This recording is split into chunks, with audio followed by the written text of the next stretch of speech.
say silence is empty, but that's a lie. Silence has shape. It breathes when no one's watching. It lingers in the corners of rooms long after the people are gone. Some say it fades. He knew better.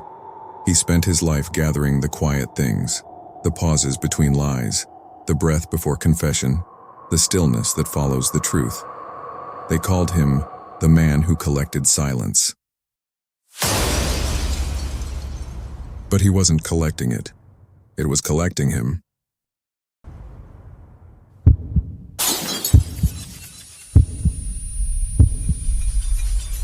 They say silence is nothing. They are wrong. Silence has weight. It presses against the ribs like a memory that refuses to dissolve. In a house without windows, far beyond any map, a man lived among that weight. The shelves of his home were lined with glass jars, thousands of them, each one filled with something invisible, something still breathing. The silence between lovers, the pause before an apology, the last breath before denial. He labeled them by hand, each in careful ink, as if naming could keep them from changing shape. But silences never stay still. They remember. No one knew who he had been before the jars. Some said a priest, others a man who lost someone he could not bear to speak about. The truth was simpler. Once he listened to a woman die, and when her voice vanished, something remained, the silence she left behind. He caught it by instinct, trapped it in glass, labeled it, and when it stopped trembling, he realized silence was alive. Every unspoken thing leaves a pulse. Every regret leaves a hum. And so he began to listen. He carried a small brass funnel.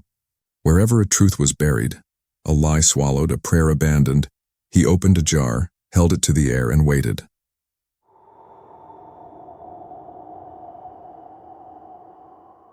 The world gave him what it didn't want, and he kept it all.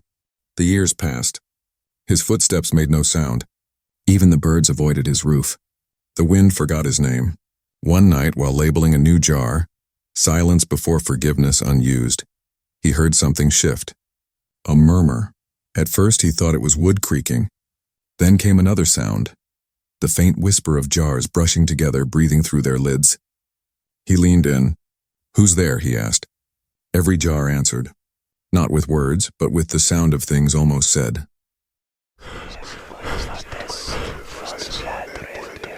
The room began to vibrate. The jars were remembering each other. They were remembering the world. He pressed his hands to the shelves, whispering, "Be still, please." But the warmth of his skin woke them further. Glass began to ring like distant bells. He tried to cover his ears, but silence doesn't need sound to be heard. It slipped through him, soft, cold, deliberate, and filled his thoughts with images. Lovers turning away, mothers biting tongues, children learning not to cry. The air grew thick. The walls swelled. The jars were breathing. And in that moment he understood. He had never been the collector. He had been the vessel.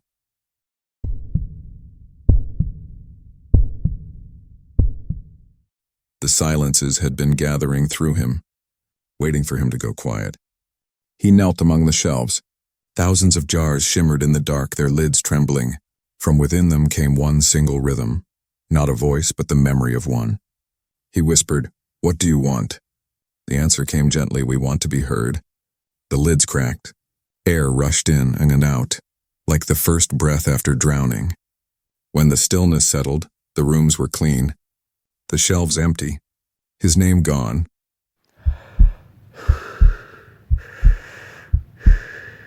Some say he still walks between moments, the hush after confession, the pause before truth. They say he collects still, not out of hunger, not out of cruelty, but because silence once gathered must always find a keeper.